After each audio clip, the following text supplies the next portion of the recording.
If you've ever taken a supplement for 30 days and felt absolutely nothing, this video is for you. If you've ever eaten a clean, healthy meal and been bloated 30 minutes later, this video is for you. There's a reason, and it's not what you think.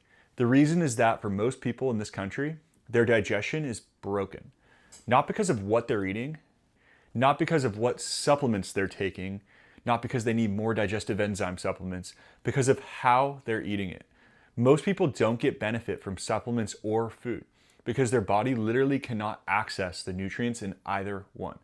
I'm not selling you any products in this video. I want you to know that. And once you understand why, you'll never look at your supplement stack the same way again. So I'm a certified nutritionist. I'm obsessed with longevity. I co-founded the line Zuma Nutrition. My business partner is a master herbalist who's been studying for over 40 years. And today I'm going to walk you through what's actually happening when food hits your body and where it goes wrong for almost everybody. Let's start with a simple idea. The vast majority of what your body needs every single day to function optimally, to repair tissue, to fight infections, to produce hormones, to power your brain, to produce testosterone for your libido, has to come from outside sources, from food, from nutrients, from even supplements, from the world around you. The human body is a nutrient-dependent organism. Your body cannot manufacture a lot of these nutrients on its own. So you're already starting every day with a deficit you have to fill from outside sources. Now here's the punchline. Most people are not filling it, even if they think they are, because they're taking all these different pills every day. They're not absorbing the supplements and often aren't absorbing nutrients optimally from food because their body cannot get the nutrients out of either one. And the reason for that is your digestive process. Digestion is everything, and we're going to walk through digestion in this video. So let's actually walk through what happens when you eat, because most people have no idea. So step one, saliva. Your mouth produces saliva that contains an enzyme called amylase. A lot of people don't know this, but this is the first part of digestion. Amylase starts breaking down complex carbohydrates the moment you start chewing. This is why chewing actually matters.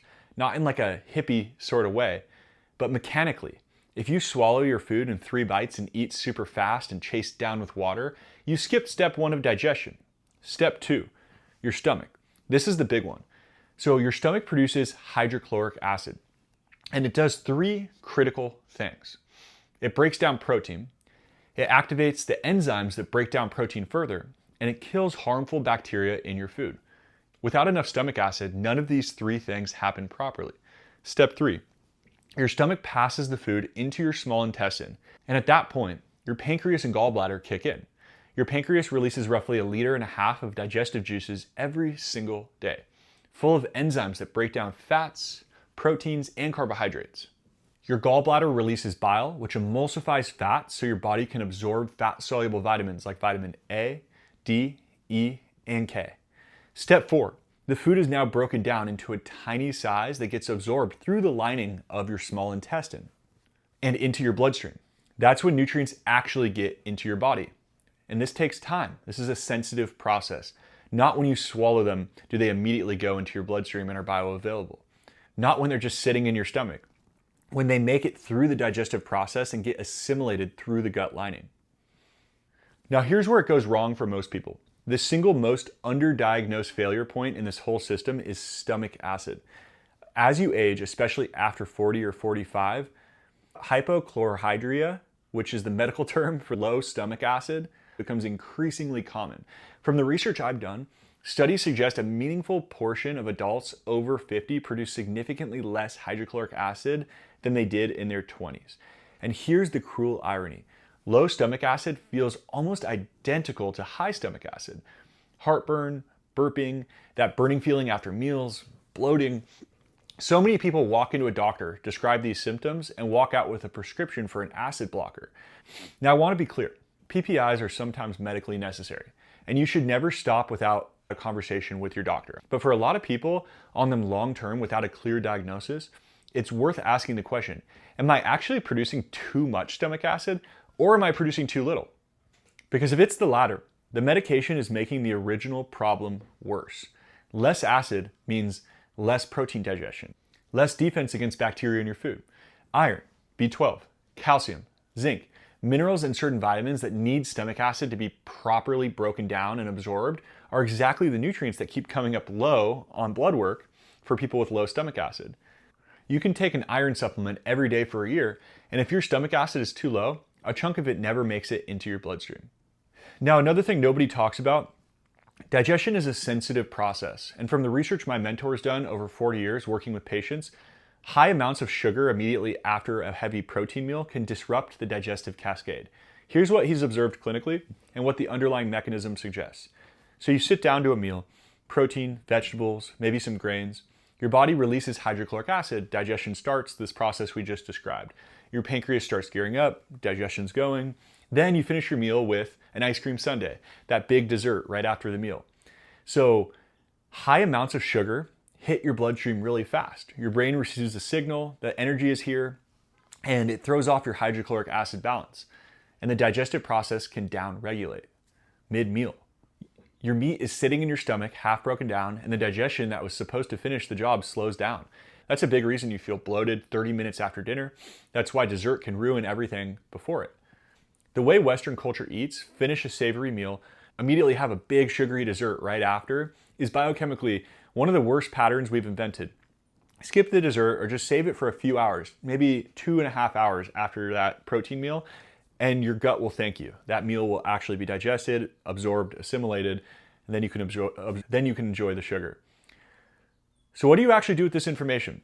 3 things. None of them require a supplement. Number 1, slow down. Digestion starts in the mouth. If you skip that step, you've already lost ground. Number 2, stop drinking large amounts of water during meals. 8 ounces with a meal is fine. 16, 24, 32 ounces, you're diluting your stomach acid and it slows digestion down.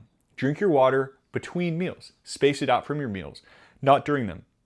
Number 3, skip the really sugary dessert immediately after a meal.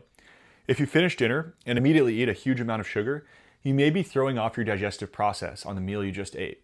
Those expensive, high-quality proteins that you just purchased, you want to make sure you're absorbing the nutrients from those. If you cannot wait a few hours after dinner to have your sugary dessert, then there's something else we should talk about. Because sugar is highly addicting, and a lot of people in this country are very addicted to it. This will do more for your nutrient absorption than 90% of the supplements on the market, just optimizing your digestive process from the foods you eat. Now here's the part the supplement industry doesn't want you thinking about. Even if your digestion is working perfectly, even if you chew your food, skip the dessert, drink your water between meals, vitamin absorption is way more complicated than the label on the bottle leads you to believe. Different nutrients need completely different conditions to actually be absorbed. Some need a carrier like a sugar molecule. Some need fat. Some are too big passively to pass through a cell membrane and need to be taken with food to be broken down and digested. The supplement companies know this, but a lot of them use cheap forms of vitamins and just package them and sell them. The marketing teams know this, but the multivitamin in your medicine cabinet treats all of these nutrients exactly the same.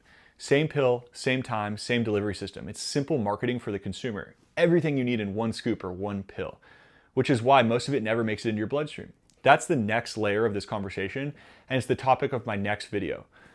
We're going to break down the 3 types of nutrients that you get in vitamin form: water-soluble, fat-soluble, and large molecule, and why each one needs a completely different approach to actually absorb and work for you.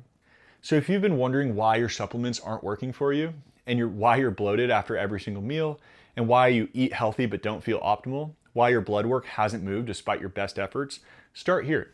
Start with digestion, because it doesn't matter what you eat or what you take in vitamin form if your body cannot access the nutrients.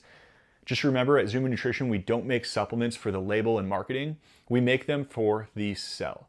But before any supplement gets to the cell, digestion has to do its job.